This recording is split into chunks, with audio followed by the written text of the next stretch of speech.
Após então essa leitura, nos convidando a uma reflexão interior, vamos fazer a nossa prece para nos sintonizarmos de uma forma mais harmônica com a espiritualidade aqui presente, para trazermos à nossa mente as nossas dúvidas, os nossos questionamentos, os nossos sofrimentos e dores, para que a espiritualidade possa estar então anotando e intercedendo junto a Jesus por todos nós.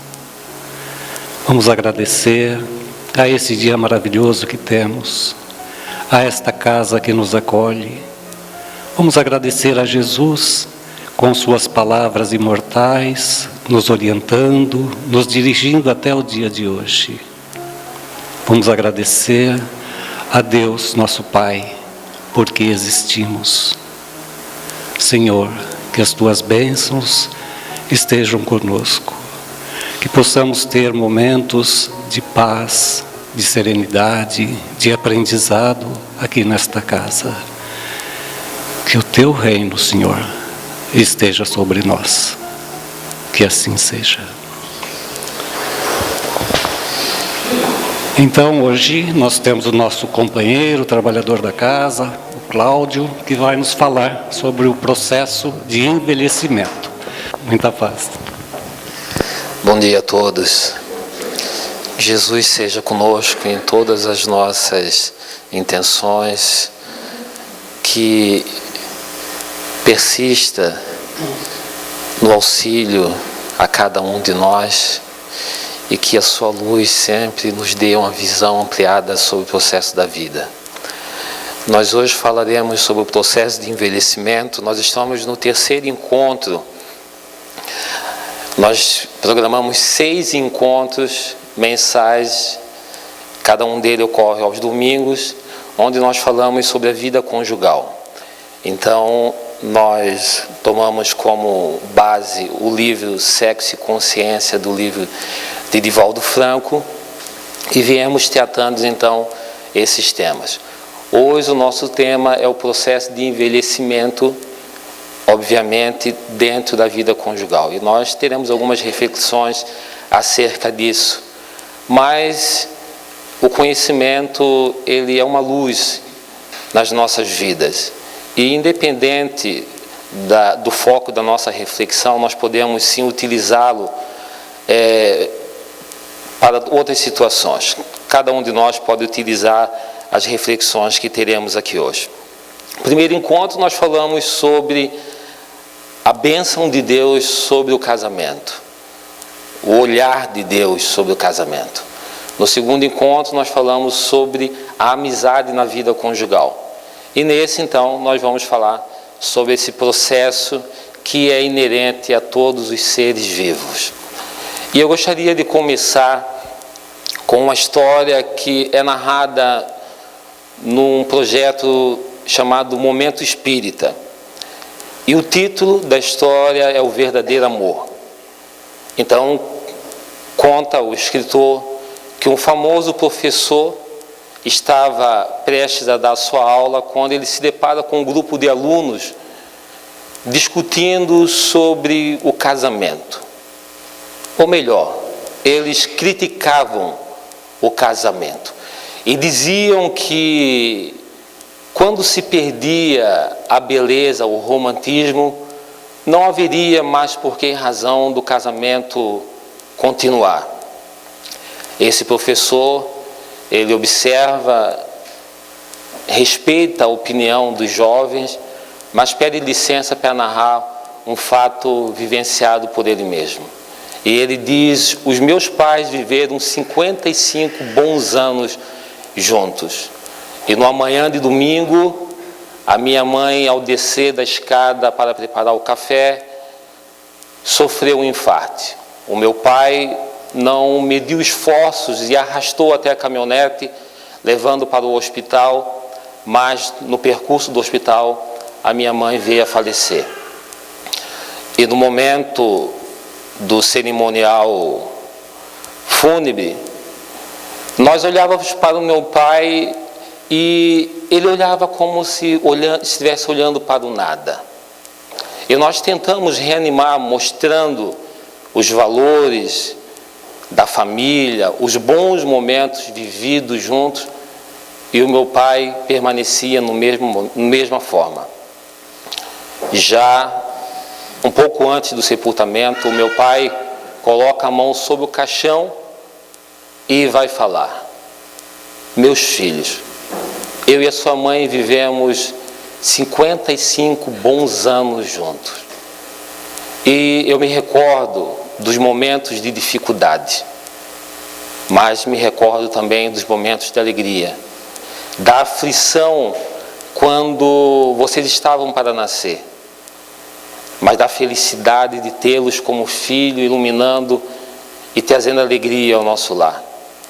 Eu me recordo das mudanças de endereço, das reformas das casas. Me recordo também dos natais que vivemos juntos, dos momentos em que paramos, pensamos e nos perdoamos. Me recordo da nossa aflição quando vocês partiram para formar um novo ninho, um novo lar. E me recordo também dos momentos de dificuldade, de dor e de doença. E quando o Senhor chamou a sua mãe, eu agradeci a Deus, porque eu não queria que ela passasse por esse momento tão difícil, tão triste, tão dolorido de ver o outro partir. Meus filhos, não há como saber o verdadeiro amor se você não vive bons e longos anos junto com alguém. E essa história, ela vem nos trazer uma reflexão interessante acerca do nosso assunto. Porque é notável que a vivência, que o longo período percorrido juntos, a maturidade, trouxe aqueles dois ao casal uma visão completamente diferente do que uma grande maioria pensam. Naquela fase já não existia mais rivalidades, mais brigas, mas sim um desejo de estar junto. O cuidado, o zelo, o carinho, a noção do real sentido da relação, do casamento e da família se transformam pela vivência. E podemos nós, já hoje, no estágio em que nos encontramos na vida ou na relação conjugal, aurir desses benefícios que a maturidade do relacionamento ou que a maioridade do relacionamento proporciona. O sucesso dentro do processo de relação a dois é algo almejado por muitos ou por todos. Porque nós não nos dedicamos a uma relação, a um projeto, sem o objetivo de galgarmos de sucesso. A intenção é essa, é galgarmos sucesso. Um bom competidor não entra numa competição para perder ou para fracassar. Mas nós percebemos que o sucesso, ele depende de algumas variáveis. No Livro dos Espíritos, na questão 132, o Senhor Kardec vai perguntar aos espíritos o objetivo da encarnação. E os espíritos respondem que Deus dá oportunidade para alguns uma missão, para outros uma prova, mas Ele nos dá a oportunidade do nascimento para crescermos espiritualmente, para nos elevarmos espiritualmente. Mas também coloca que Deus dá para cada um de nós a oportunidade de dar a sua parte na obra da criação. E na obra da criação, a família, o casamento, são componentes que não podemos nos desvencilhar. Ou seja, Não dá de pensar num modelo diferente de vida sem termos família e sem estarmos relacionados com outras pessoas. Não dá de pensar num modelo de vida diferente em termos uma família e não termos uma vida conjugal. É porque lá, diz os Espíritos, e Chico Xavier fala nisso, no lar, que é o grande laboratório das almas. É lá no lar onde nós contribuímos sim com Deus no processo, na obra da criação. Mas muitos fatores estão ligados à possibilidade de sucesso. Toda a nossa cultura, as reminiscências, os envolvimentos que trouxemos do passado, o nosso grau de elevação moral e espiritual, o nosso discernimento e entendimento do real objetivo do casamento, o nosso grau de tolerância, a nossa força e a nossa fé em relação a esse desígnio que Deus dá para cada um de nós. São fatores que vão contribuir e vão estar todos eles vinculados aos ciclos da vida. Quando nós falamos em velhice, nós não falamos em algo que ocorre por acaso. A vida nos coloca ciclos, etapas, fases. No livro Evangelho segundo o Espiritismo, lá no capítulo 3, os Espíritos vão falar da pluralidade dos mundos habitados. E eles vão dizer dos mundos primitivos, os mundos de prova e expiação, os mundos de regeneração, os mundos felizes e os mundos puros. São ciclos. Algum dia nós haveremos de estar galgando de toda a beleza e sutileza dos mundos puros. Mas hoje ainda nos encontramos no mundo de prova e expiação, vagamente caminhando para o mundo de regeneração. No livro dos Espíritos, o Sr. Allan Kardec também vai falar da escala espírita. E ele vai falar dos espíritos imperfeitos, os espíritos bons e os espíritos puros. E não dá de nós darmos um salto e pular para a escala dos espíritos puros. Estamos estagiando em cada uma das fases. Mas se olharmos também o homem, a mulher, o indivíduo, ele vai estagiar a fase de criança, de pré-adolescência, de adolescência, de juventude, de maioridade e de melhor idade. Então esses ciclos são inerentes ao processo de vida. Na família nós também temos alguns ciclos e na vida conjugal nós também temos alguns ciclos. E o que é interessante é que se formos analisar esses ciclos, talvez não na sua totalidade, mas em parte, eles são inerentes a cada um de nós. Quando nós temos conhecimento dos desafios que teremos que vivenciar, isso nos dá uma noção e uma possibilidade de direcionarmos a nossa postura sobre ela. O jovem, por exemplo, ele almeja ter os 18 anos. A maioridade, a independência, mas quase sempre ele esquece dos compromissos que essa fase carrega. Muitos esperam a maioridade, a velhice, a aposentadoria, os filhos criados, mas também esquecem dos compromissos e das exigências que essa fase nos traz, como, por exemplo, o desgaste do corpo físico. Mas não conseguimos pular fases, mas conseguimos, com muita sabedoria e conhecimento, nos prepararmos para essas fases. E isso é um assunto da nossa discussão aqui hoje. Muitos psicólogos conseguiram um enquadramento em relação à vida conjugal, dizendo sobre 5 fases. E eu trago aqui para nós refletirmos. A primeira fase de transição, adaptação e encantamento. Dizem que ocorre nos 3 primeiros anos. O amor é cego. Estamos envolvidos pelo romantismo, estamos enamorados. É um período em que começamos a nos adaptar à vida dos. Começamos a fazer planos, tanto financeiro, tantos familiares.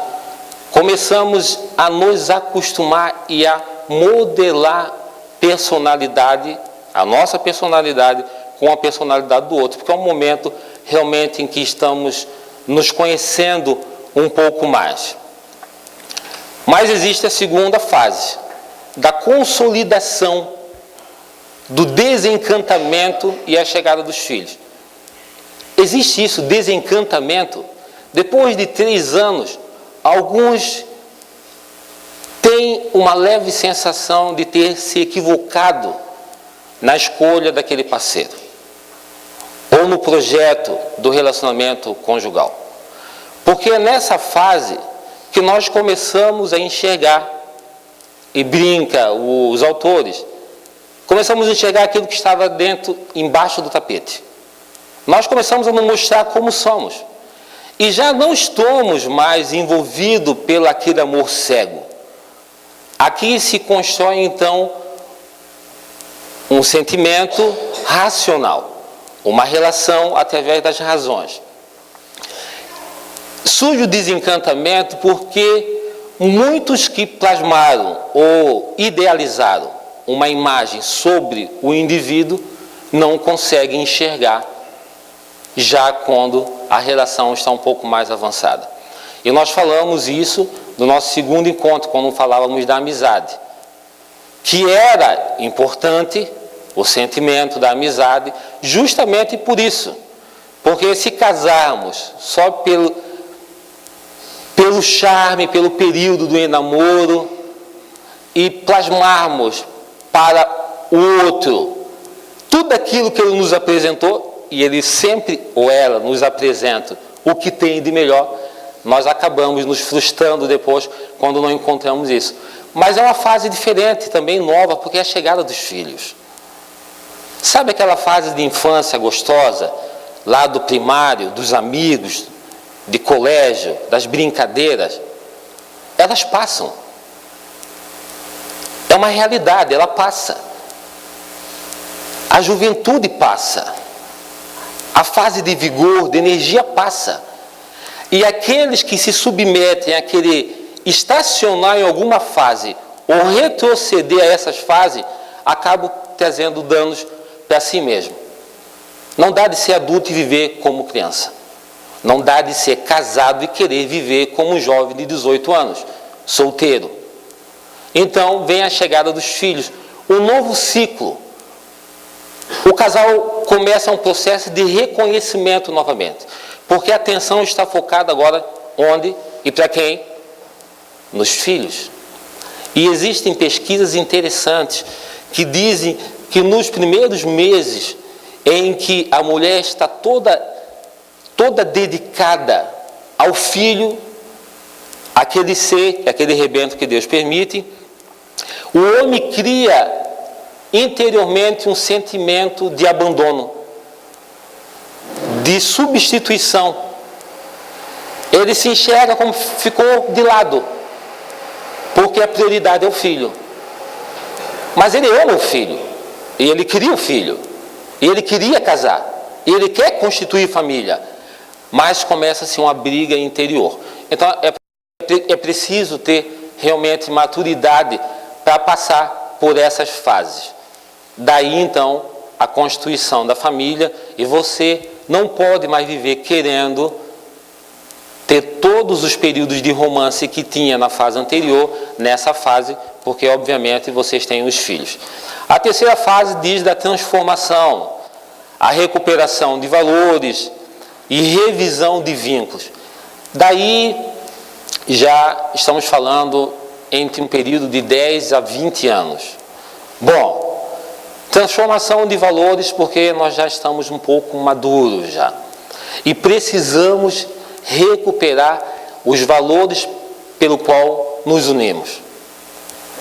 mas também surge a revisão dos vínculos, porque os filhos já estão quase criados e se começa a imaginar, inclusive, em separação em determinada situação. E existe uma pesquisa interessante que o IBGE publicou, que é nessa fase que os casais estão mais propensos a divórcio. Vejam, senhores, que aqueles que, com razão ou sem razão, com motivo ou não, escolhem as portas do divórcio e iniciam uma nova relação, vão ter que passar pelas mesmas fases. O começo, o namoro, depois começa a vir a realidade, as pessoas vão se conhecendo, não se consegue pular fases. A terceira fase, estabilização e ninho vazio. Novas dimensões, companheirismo, amizade e comunhão. Essa fase já de 20 anos, um pouco mais para frente, há 25 anos, 30 anos. Então, muitos casais se sentem abandonados, porque muitas relações, depois de um determinado momento, ficam todas elas alicerçadas sobre os filhos. A falta da capacidade que o casal tem de se relacionar, aquela energia que os uniu, que na sua visão já foi embora, aquele sentido do casamento que já foi embora, é tudo centralizado ou tudo canalizado para os filhos, e a justificativa fica sendo os filhos. Mas quando os filhos vão embora, que casam, parece, a impressão que dá é que o ninho fica vazio, porque só resta o casal e é preciso ter a convivência novamente. Então, é muito importante, visualizar essas dimensões, esse período. E aí, nesse processo, é de suma importância o companheirismo, a amizade, a comunhão. Então, se você acaba estabelecendo um formato de relacionamento, de vínculo apenas por um ou por outra coisa, ou pelos filhos, como aqui conversamos, quando os filhos não estão mais no lar, você vai encontrar um vazio. Então, se nós estamos estagiando alguma dessas fases, ou estamos iniciando alguma dessas fases, nós já temos que ir construindo o companheirismo, a amizade, a comunhão, para que a relação não fique na dependência ou tão vulnerável. E a segunda fase, que então é o envelhecer juntos, a fase da maturidade. Já não se briga por intimidade, já não se discute por pequenas coisas, já não tem mais o que é meu, o que é seu e o que é o nosso. Já não tem mais aquele ímpeto de intriga, de problemas, porque presume-se que a maturidade, a sabedoria já envolveu esse casal. Jesus vai falar na bodas de Canaã, e todos já ouviram essa história. Um casamento onde Jesus foi convidado, e naquela época se usava de servir vinho. E chega um determinado momento da festa e que o vinho acaba. E quando levo isso ao conhecimento de Jesus, Jesus então vai transformar a água em vinho. E o Evangelho é enfático quando diz que foi o melhor vinho servido naquela noite. A velhice, a relação vivida com sabedoria. E para aqueles que conseguem chegar nesse estágio, eles na verdade estão bebendo o melhor vinho, porque já tem consciência do que é o casamento. O casamento não era eu, nem só ele, nem os filhos. Era o conjunto de tudo aquilo. Era a convivência, era o aprender, era o ensinar. era o cuidado, era a gratidão, o zelo, a sensação de não estar só, de ter alguém esperando por você.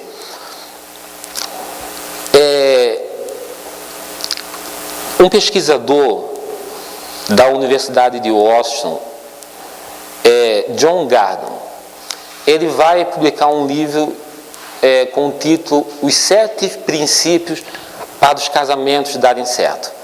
Mas esse livro é resultado de uma pesquisa interessante, uma pesquisa realizada por 16 anos. 16 anos, 700 casais. Era como se um Big Brother dos casais. Casais se submetiam a passar junto uma semana numa casa e lá se media o comportamento desses casais, inclusive batimento cardíaco, inclusive o estado emocional, o calor no corpo desses indivíduos. E o resultado, a conclusão dessa pesquisa é que os casais que se separam menos são aqueles que conseguiram cultivar uma relação de amizade. Amizade. E nós falamos bastante sobre amizade no outro encontro. Porque a amizade tolera, suporta. A amizade respeita. A amizade, ela é constantemente nutrida por bons sentimentos, por elogios, pelo querer estar junto. E quando falávamos da amizade na relação conjugal, nós falávamos do casal conseguir se manter unidos, criando esse vínculo, principalmente o vínculo do respeito. Nós não continuamos amigos de ninguém que nos ofende. Nós não continuamos amigos de ninguém que nos machuca. Nós não continuamos amigos de ninguém que nos desrespeita. Nós não continuamos amigos de ninguém que não se importa por nós. E no começo da relação, principalmente na primeira fase, que vimos que é um encantamento, nós recebemos muito disso um do outro. Respeito, cuidado, zelo, entendimento, perdão, tolerância. Mas depois, na segunda, terceira e quarta fase, muitas vezes isso some. Então, se queremos manter uma amizade forte, bem estruturada na vida conjugal, nós precisamos ter isso um para os outros. Respeito. Não existe dor maior do que um cônjuge ser desrespeitado pelo outro. Às vezes isso acontece até ao público, na presença de outras as pessoas. Agora, não existe valor maior do que um cônjuge receber um elogio publicamente na frente dos outros. Não existe valor maior, muitas vezes, para uma mulher, de que mesmo tendo 30 anos de casada, caminhar no shopping juntinho com o seu marido, de mão dadas, abraçado, receber carinho, receber afetos. Então, essas coisas, esses detalhes, eles vão nutrir a relação. Eles vão substituir aquelas sensações anteriores da paixão, mas vão continuar dando vigor, dando força. É por isso que a doutrina nos ensina. É por isso que nós trabalhamos com esse projeto aqui da família. O que uma esposa e uma filha esperam do marido quando chega em casa? Tem algumas possibilidades. O marido chegar cansado, irritado, se atirar na frente da TV e ficar assistindo o seu futebol, ou o marido chegar em casa, ter a capacidade de perceber que o lar é o altar sagrado. Ali é o laboratório das almas para o cultivo do amor. Ali é o ninho em que os filhotes vão aprender e vão ver e perceber como os cônjuges se tratam.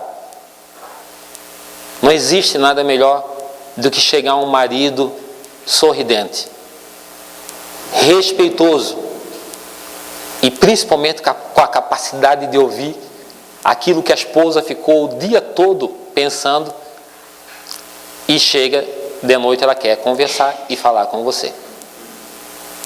Outro dia eu cheguei em casa, veio a minha esposa, minha querida e linda esposa.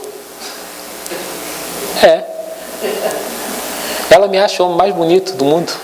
Só por isso eu tenho que amá-la muito. E veio a minha filha de 10 anos e começou as duas, num lado e no outro. Pai, isso, pai, vamos ali, me ajuda aqui. Não, tem que arrumar isso, nós temos que sair, tem que comprar lugar. E eu ali, eu estava processando ainda entrar em casa ainda. Eu estava processando entrar em casa. Eu nem tinha pensado em me sentar na cadeira. E não conseguia harmonizar toda. Aí elas mesmo olharam uma para a outra. Não, deixa eu falar, não, deixa eu falar, fala depois. E eu fiquei ali olhando, como quem não entendia nada, mas a gente estuda, então a gente já está entendendo um pouquinho, esperei um pouquinho. Daí, tá, tudo bem, posso, quem quer falar primeiro? Tá, vou dar atenção para ela, dá atenção para aquela. Mas isso é uma coisa natural. E é lógico, eu falei dos meninos, mas teria a história das meninas também, né? Então, meninas, não fiquem muito felizes. Mas isso surge e acontece. Então, por exemplo, são pequenos detalhes, né? A reconstrução. Bom, todos nós sabemos que vamos chegar na quinta etapa, quinta fase, que é a velhice. Todos nós sabemos. Todos nós sabemos que vamos chegar. Agora, de que forma iremos chegar? Daí depende de cada um de nós. Por que sofrer tanto? Por que tanta briga? Por que tanta dor? Se é um processo natural, um ciclo natural, como todos os outros. Quem gostaria de ir já direto, pular para os mundos felizes? Todos nós gostaríamos, mas nós viemos do mundo primitivo. Provas de expiação, regeneração. Nós temos que passar. Cada ciclo tem a sua particularidade, mas permite o aprendizado. Dá um ensinamento. Se nós já sabemos disso, nós já sabemos que numa relação a dois, numa relação de família, vai ter dificuldade. Vão ter conflitos. Vão surgir diversas situações que nós podemos ter um olhar e um tratamento de meros adolescentes, ou podemos ter um olhar e um tratamento de maturidade e de sábios, porque a gente já sabe o que vai acontecer. Todos nós vamos ter dor na coluna, ou a grande maioria de nós vai ter dor na coluna um dia, ou quem já tem, muitos já tem. Eu vejo gente que fizeram até uma almofadinha já para sentar porque está ajeitando a coluna. Então você vai ter isso. O que os médicos dizem? Cuida do corpo agora, faz exercício, faz alongamento, faz caminhada. Se nós sabemos que vamos ter alguma dificuldade em relação à nossa vida conjugal, então vamos ter que se antecipar e cuidar. Eu fiz um resumo, é tudo muito extenso, eu vou falar aqui um pouco mais rápido, das 5 fases, e faço um contraponto para que a gente pudesse já então cuidar e viver um pouquinho diferente. Ter vontade para se adaptar a um novo modo de vida, né? Tem que ter vontade, valorizar a comunicação e a negociação, enxergar a fase de aprendizado sobre o outro e buscar paciência, confiança, tolerância e apoio mútuo, estabelecer regras de intimidade, gostos, tempos e as tarefas. É importante discutir o projeto familiar e estabelecer metas conjuntas, porque se você não discute sobre a relação e sobre o projeto familiar, ele vai acontecer de uma forma ou de outra, às vezes desordenada. O amor deve ser acompanhado de mais razão e não somente sentimentalismo. Tem cônjuge que fica chateadinho de biquinho por qualquer coisa. Eu quero ver o futebol, eu quero ver um filme de romance. E pronto, é bico. É bico. Daí não se fala uma hora direito. E os filhos só enxergando. Quando ele tem uma mulher, quando ele tem uma esposa ou tem um marido e estiver vivendo isso aí, possivelmente ele vai ficar de bico também quando surgir essas questões para discutir e resolver em família. Deve-se assumir a maturidade, o papel de cônjuge para a manutenção dos compromissos. Quando nós casamos, nós precisamos assumir o papel de cônjuge. Assim como muitas vezes nós precisamos assumir o papel de filho, de respeito com os pais, de cuidado. Quando você casou, você não é mais solteiro. Existe um papel para o cônjuge, tanto para o homem como para a mulher, em termos de comportamento, em termos de iniciativas. Então, nós precisamos assumir isso aí. Ter maturidade para não sufocar, não oprimir, não chantagear um ao outro. Você já viu um amigo chantageando um outro? Porque eu estou pedindo aqui que nós sejamos amigos, né? Mas tem casal se chantageando. Ah, você quer que eu vá na tua casa, na casa da tua mãe almoçar no domingo, é? Então, deixa eu ir no futebol. Não dá de fazer esse tipo de coisa, pessoal. Não existe essa troca. Existe uma conversa, existe entendimento, existe compreensão. Eu hoje de tarde vou com a minha filha no Beto Carreiro. Então, eu tenho um netinho, que é o Léo, 3 anos, mas a programação era só eu e minha esposa e a minha filha. Mas ontem de noite eu perguntei para ela: amor, o que você acha da gente levar o Léo junto no Beto Carreiro? Ela disse: não, tudo bem. Ok. É respeito isso.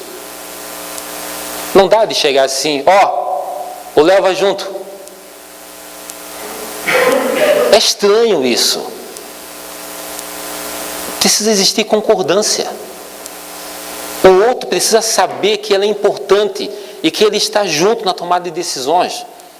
Ele precisa saber que a opinião dele tem valor. Entendeu? Mas são coisas simples. Você vai e troca de carro e depois diz: amor, eu troquei o carro. Mas o carro é branco, a esposa estava, o sonho dela é ter um carro laranja, que seja, ou rosa. É preciso discutir isso, compartilhar, porque assim a gente vai lapidando, né, a relação. Encontrar maneiras para contornar os problemas que surgem em relação à criação dos filhos. Vocês estão vendo que eu trouxe aqui uma ordem desde lá da primeira fase. Aqui, rapidinho, recuperar os pequenos gestos de gentileza mútua, né? O respeito, a delicadeza, abrir a porta do carro, tudo isso aí, mandar flores, deixar um bilhetinho, mandar uma mensagem, porque a gente se relaciona com a esposa só para reclamar, ou a esposa conosco só para reclamar, ou só para dizer que tem tarefas, tem funções. Mas a gente pode mudar esse padrão, né? Pode deixar um bilhetinho lá: querida, o quanto eu te amo, amor, como você é importante sendo pai de meus filhos, né? Se libertar dos ressentimentos, das frustrações em relação ao cônjuge, ter consciência do que significa o casamento, já falamos. Surge a necessidade de ambos atingir o equilíbrio entre a individualidade e a intimidade. Não disputar, já falamos. Buscar se conhecer para facilitar o diálogo e a tolerância e melhorar as diferenças. Elogiar, dar apoio e carinho. Dá apoio, pessoal, quando dá certo ou quando dá errado. Daí a esposa diz: olha, eu acho que não devia ir por essa rua. O marido diz: não, a gente vai por essa rua, o GPS está dizendo essa rua. Não, querido, eu acho que devia ir pela outra rua. Não, eu vou por essa rua. Daí chega lá no final uma rua sem saída. A esposa olha para o marido: amor, não tem problema, vamos dar a volta. Não tem problema, o problema foi de GPS, não foi você. O que você estava esperando, hein? Eu sei o que você estava esperando. Mas nós temos que dar o apoio. Nós temos que... Estamos juntos. Quais são as promessas naqueles que tiveram uma celebração no dia do seu casamento? Quais são as promessas? Aqueles que entraram, foram lá na igreja, no altar, tal, na alegria e na tristeza, né? Todo mundo já sabe o restante, se não passou por isso, mas ouviu. Reduzir ou eliminar, né? Buscar eliminar conflitos. Tem que tentar eliminar conflitos, né? Tem que tentar eliminar conflitos. Temos que tentar ter uma relação saudável, uma vida mais leve. Se a gente sabe que vai dar um problema, uma discussão do assunto A ou B, vamos recuar um pouquinho, né? Envelhecer é obrigatório, amadurecer é opcional. Todos nós vamos envelhecer, mas amadurecer, ter consciência da vida, buscar um equilíbrio, buscar uma sintonia, buscar o crescimento, o valor. Você sabe aquele... Eu vou falar velhinho ou velhinha, mas no sentido muito amoroso. Que você senta no lado e é gostoso de ouvir eles falar. Divaldo vai contar uma história nesse livro, que ele estava em Miami Beach, e lá, no estado da Flórida, nos Estados Unidos, e lá é muito comum ter casais de terceira idade. Mas ele estava indo para uma conferência e de repente ele passou na praça e viu um casal de idosos, sentado num banco da praça, de mãos dadas e se acariciando, e aquilo causou curiosidade. E ele então foi pedir-lhes o endereço de um local, mas ele na verdade queria conhecer um pouquinho deles. E na conversa, ele tinha 90 anos e ela 86. E eles falaram para o Divaldo que estavam namorando,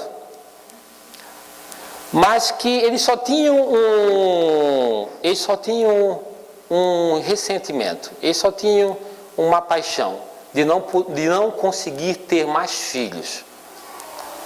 Olhem bem, 86 anos e 90 anos. Mas Divaldo vai narrar as particularidades da energia e do sentimento que envolvia os dois, de como eles se tratavam, da grandeza de poder amadurecer numa fase como essa.